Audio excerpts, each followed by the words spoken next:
आज हमारे इस गोविंद शीतगृह के इस शुभारंभ अवसर पर यहाँ मंच पर उपस्थित भारतीय जनता पार्टी कन्नौज जिले के अध्यक्ष और हमारे छात्र जीवन के साथी भाई वीर सिंह भदौरिया जी, और जिन्होंने हमारे इस क्षेत्र में एक इस उद्योग की स्थापना की है, ऐसे आदरणीय अवधेश दादा जी, मंच पर उपस्थित आदरणीय बाबा श्याम दीक्षित जी, हमारे जिला पंचायत के अध्यक्ष प्रतिनिधि छोटे भाई ओमकार साकी जी, आदरणीय प्रदीप तिवारी जी, और कानपुर से आए हुए वहां के भारतीय जनता पार्टी के वरिष्ठ नेता जो कि पूर्व में कांग्रेस में थे, लेकिन पिछले विधानसभा के चुनाव में आपने भी भारतीय जनता पार्टी के परिवार में आकर और इस परिवार को बड़ा करने का काम किया था। ऐसे आदरणीय शैलेंद्र जी, सभी मंच पर उपस्थित अतिथिगण और इस कार्यक्रम में आए हुए सभी सम्मानित किसान भाइयों, निश्चित रूप से किसी भी क्षेत्र की प्रगति के लिए बहुत महत्वपूर्ण है उस क्षेत्र में कोई उद्योग, कोई धंधा की स्थापना हो। और मैं समझता हूं भले ही कोई छोटा उद्योग भी आता है तो भी कुछ ना कुछ लोगों को उस क्षेत्र के रोजगार का माध्यम बनता है। किसान आलू रखने तो आएंगे ही आएंगे, लेकिन कोल्ड स्टोरेज के माध्यम से बहुत से लोगों को रोजगार के अवसर भी प्राप्त होंगे। कोई कलर का काम करेगा, कोई भंडारण का काम करेगा, कोई पल्लेदारी का काम करेगा, तमाम प्रकार से काम कोल्ड स्टोरेज के माध्यम से होते। कोई नहीं तो दुकान करके चाय बेचने का काम करेगा, किसी को ट्रांसपोर्ट के माध्यम से कोई ट्रांसपोर्ट का काम मिल जाएगा। बहुत से लोगों को रोजगार का अवसर भी उपलब्ध होता है और स्वाभाविक है कि जहां के ऊपर कोई उद्योग धंधा स्थापित होता है तो उसके आसपास क्षेत्र, उसके आसपास के गांव को लोगों को उसका लाभ मिलता है। और मैं व्यक्तिगत रूप से अवधेश दादा जी को जानता हूं। अब भले ही आपका बिजनेस दिल्ली में स्थापित हो गया हो तो हम लोगों के रिश्तेदार भी हैं, लेकिन साथ ही साथ आपकी मातृभूमि कन्नौज है। अधिकतर लोग जानते ही होंगे कि आप मिर्जापुर के रहने वाले हैं, मां गंगा के तट पर आपका जन्म हुआ है और आपने कन्नौज की खुशबू पूरे देश में फैलाने का काम किया है। और आज यहाँ के ऊपर एक किसानों को लेकर इस कोल्ड स्टोरेज की स्थापना भी की है। तो मैं समझता हूं कि निश्चित रूप से आपका बहुत अच्छा व्यवहार है और निश्चित रूप से इसके व्यवहार का और इनके जो भी अब तक व्यापारिक अनुभव है उसका लाभ भी यहाँ के हमारे किसानों को मिलेगा और निश्चित रूप से किसानों की प्रगति में इनका भी योगदान रहेगा। वैसे तो आप सभी लोग जानते हैं, अभी जगदीश सिंह जी जब अपना बात बोल रहे थे तो बता रहे थे कि हम लोग भी कोल्ड स्टोरेज से जुड़े हैं। आप सबके बीच में कभी आलू मांगने आते थे, वोट मांगने आने लगे। तो माने हमारा काम तो मांगना है, आपका काम देना है। और निश्चित रूप से मुझे ध्यान में आता है कि मैं तो जब कोल्ड स्टोरेज में थोड़े दिन मैं भी बैठता था शुरू में, और फिर मुझे तो कोल्ड स्टोरेज में बैठने से बंद कर दिया गया।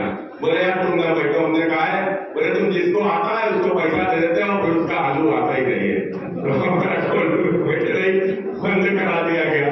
तो ऐसा नहीं है, अब 90% लोग ईमानदार होते हैं, लेकिन 10% थोड़ा होता है, फिर किसी की मजबूरी भी आ जाती है, कभी भाई कोई है। लेकिन सबसे आवश्यक होता है बात, आदमी को अपने जीवन में जिस आदमी की बात रहती है उस आदमी को जीवन में तरक्की मिलती है। और जिस आदमी की बात का विश्वास खत्म हो जाता है तो आप समझो उसकी गुडविल खत्म हो जाती है, और जिस आदमी की गुडविल खत्म हो जाती है तो उसका भविष्य निश्चित रूप से अंधकार में होता है।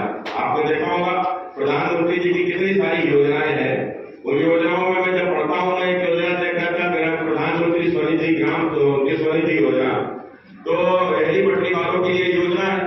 अब ये लहरी पटरी वालों के लिए जो योजना है 10,000 रुपए से प्रारंभ होती है।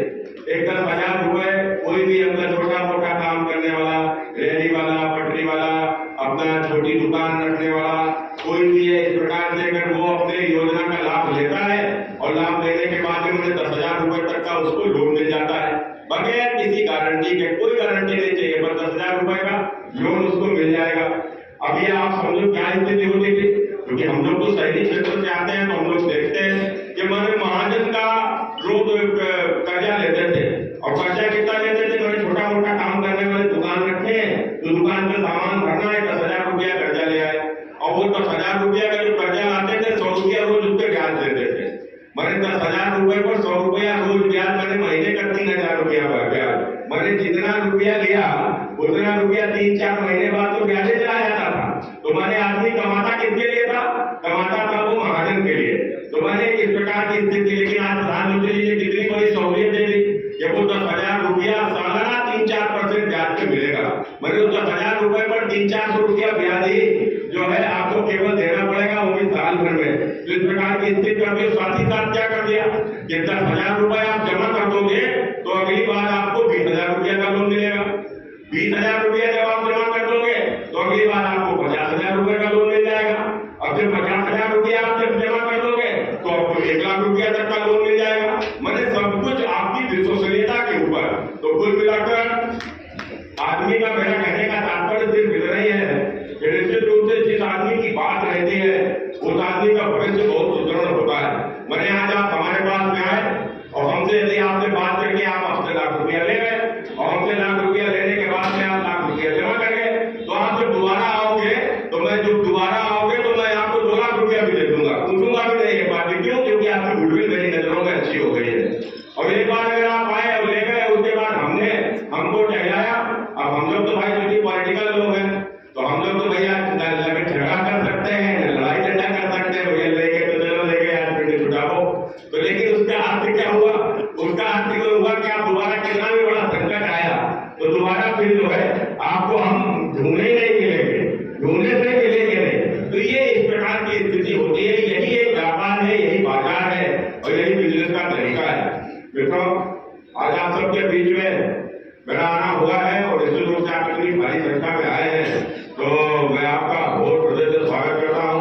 और आप सबने देखा कि आने वाले समय में लोकसभा का चुनाव है और जब चुनाव आता है तो तमाम प्रकार के टूल्स भी आते हैं।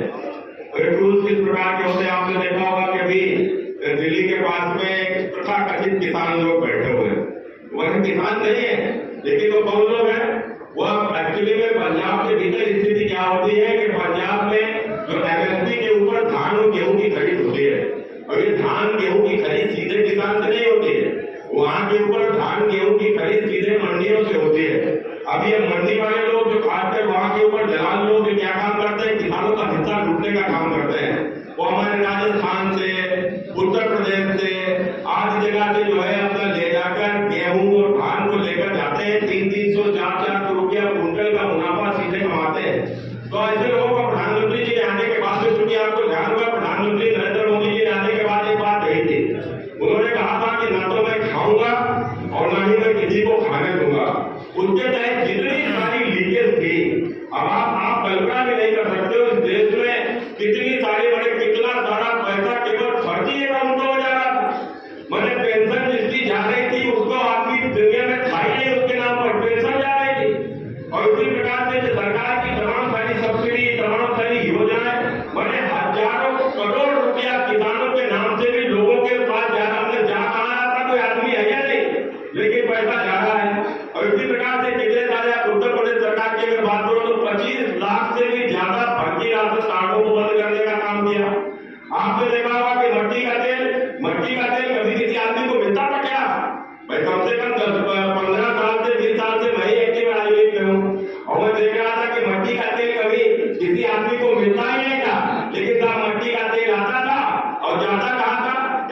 स्टोरेज में जाकर जनरेटर भी चला जाता था और या फिर पेट्रोल पंपों में जाकर पेट्रोल में मिल जाता था। तो पैसा जो आम आदमी के नाम पर जो सरकार दे रही है वो पैसा बस चंद दलालों के जेबों में जाने का काम करता था। तो धीरे धीरे इस प्रकार से देश के प्रधानमंत्री जी ने सारा लीकेज बंद करने का काम किया। और आपने देखा होगा जब केंद्र में 2009 में कांग्रेस ने दोबारा सरकार दिल्ली में बनाई थी, तो जब दोबारा सरकार बनाई थी तो उस समय पर किसानों के लोन माफी का काम किया था। और ये जो लोन माफी हुई थी तो किसी की 10,000 रुपया, किसी की 20,000 रुपया, 20,000 से ऊपर वाले तो बहुत ही कम लोग थे, बहुत ही कम लोग थे। लेकिन वो तमाम सारे ईमानदार तो कभी लोन लेते ही नहीं थे, तो उनका क्या हुआ? उनको तो कोई 2 पैसे का लाभ कभी मिला नहीं। लेकिन फिर आपने देखा होगा हमारे देश के प्रधानमंत्री नरेंद्र मोदी जी ने आने के बाद में इस प्रकार की योजना और किसान सम्मान निधि, और ये जो किसान सम्मान निधि माने साल में 3 बार में 2-2 हजार रुपए किसान के खाते में आता है। मैं भी अभी हम लोग जब जाते थे ये विकसित भारत संकल्प यात्रा में, तो हम लोग देखते थे कितने ही गाँव में हम लोग गए और हम लोगों ने प्रमाण पत्र वितरित किए, तो जिनको 15-15 किस्तें लोगों को आ चुकी है। अब आप सोचो एक सरकार वो थी जो 10,000 रुपया, 20,000 रुपया लोन माफ कर रही थी, और एक सरकार वह है जो अब तक जिसको 15 किस्तें मिली है मैंने 30,000 रुपया उसके खाता में आ चुका है।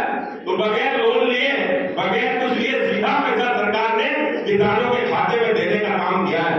अब कितने लोग ऐसे, और खासकर वो तमाम सारे बुजुर्ग लोग अब जिनके घर में मेरे बेटे हैं, अब बेटे खेती देख रहे हैं, अब बुजुर्गों को अपना उनसे तो कुछ मिलना नहीं है उनको, अब उन्हें बीड़ी चाहिए, पान मसाला चाहिए, या घर में बिटिया आई, बिटिया को कुछ दे दे, या बिटिया के लिए कुछ दया में नाती पोता को टाफी कंफर्ट दिला दे, तो उसको पैसा किसी से मांगने की जरूरत नहीं है, उसके खाते में 6,000 रुपया पड़ा हुआ है। एक इस प्रकार की सोच रखने वाले हमारे देश के प्रधानमंत्री, और जिन्होंने कितना बड़ा परिवर्तन करने का काम किया है। हमारे 2014 में जो दिल्ली के भीतर जो केंद्र सरकार के बजट में जो किसानों का बजट था वो मात्र 26,000 करोड़ रुपया का था, लेकिन आज जो हमारा बजट है वो 1,26,000 करोड़ से भी अधिक है। हमारे प्रधानमंत्री श्री नरेंद्र मोदी जी का यह सपना है कि सन 2047 जब आजादी के 100 साल पूरे होंगे तो हमारा देश विकसित देश होगा।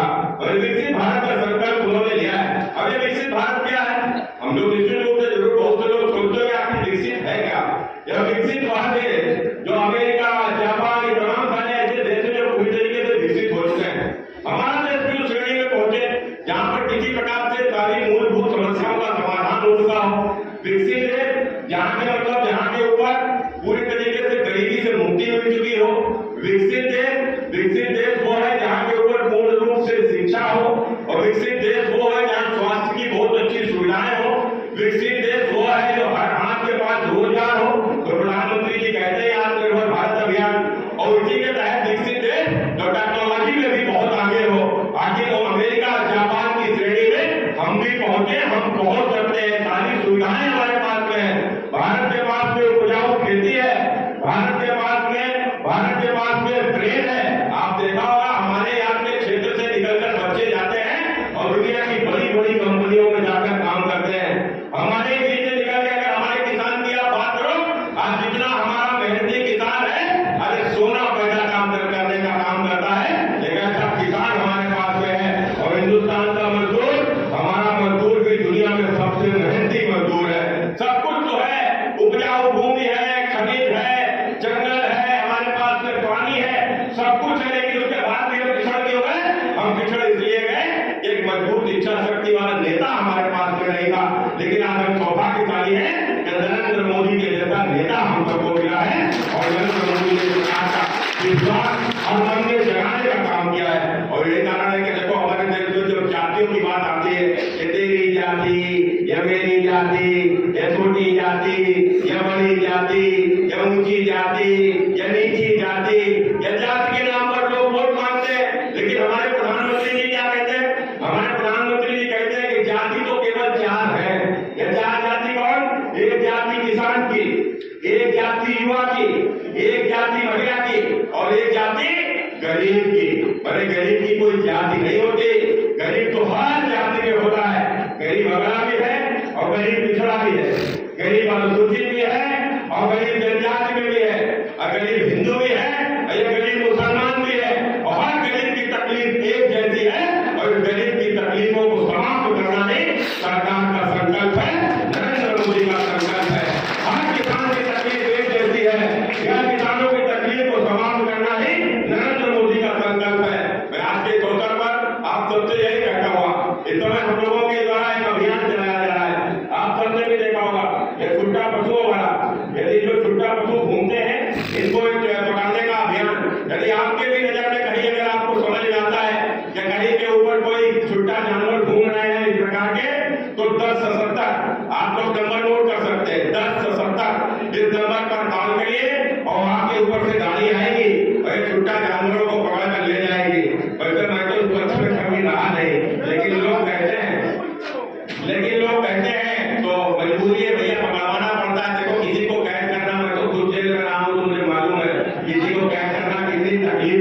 की जरूरत नहीं है तो भैया हम लोग को काट के खाने वाले लोग तो है नहीं, दूसरे होते तो काट पीट के खा पी जाते हैं, तो अब उनको छोड़ दिया जाता है और छोड़ दिया जाता है तो इस प्रकार का संकट आता है। लेकिन उसके लिए भी हम लोग समाधान में जुटे हुए हैं। आज देश के प्रधानमंत्री नरेंद्र